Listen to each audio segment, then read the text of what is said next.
ঘরে ঘরে পরিশ্রুত পানীয় জল পৌঁছে দিতে বিজেপি সরকার কতই না উদ্যোগ নিয়েছে, তারপরও মানুষ ঠিকভাবে জল পাচ্ছে না। কোথাও পরিকাঠামোর অভাব, আবার কোথাও নিম্নমানের কাজ, আর এর খেসারত দিতে হচ্ছে সাধারণ মানুষকে।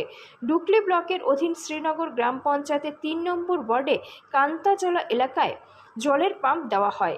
2023 সালে পাম্পের কাজ শুরু হলেও এখনও কাজ সম্পন্ন হয়নি।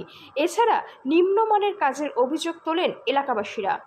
তাদের অভিযোগ, স্থানীয় পঞ্চায়েত নেতৃত্ব, প্রধান, উপপ্রধান, ঠিকাদার, ইঞ্জিনিয়ারদের জানিয়ে কাজের কাজ কিছুই হচ্ছে না। পরিশ্রুত পানীয় জল পরিষেবা থেকে বঞ্চিত গ্রামবাসীরা।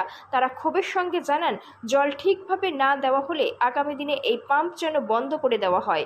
দীর্ঘদিন ধরে জলের সমস্যায় তিতিবিরক্ত হয়ে পড়েছেন গ্রামবাসীরা। বছরখানেক হয়ে গেছে, কাজ মানে সম্পূর্ণ হয়েছে না। তো আমিও কন্ট্রাক্টরে বারবার কয়েকদিন পর ফোন করতে আসি, কইতেছে কয় তো লোক ফাটাইতে আসি, কয়েকদিন পরে আইব। এই আইব আর কয়েকদিন ফাটায়, এরপরে মনে করেন যে কাজ করে যায়, জলের প্রেশারটা দিলেই ফাইভটা ছুটতে যায় সব। কাজ কিরকম হয়েছে কি মনে করেন? কাজ সম্পূর্ণ হয়েছে না, ওইদিকে অর্ধেক কাজ হয়েছে, আবার জল যায় না, ওইদিকে অর্ধেক।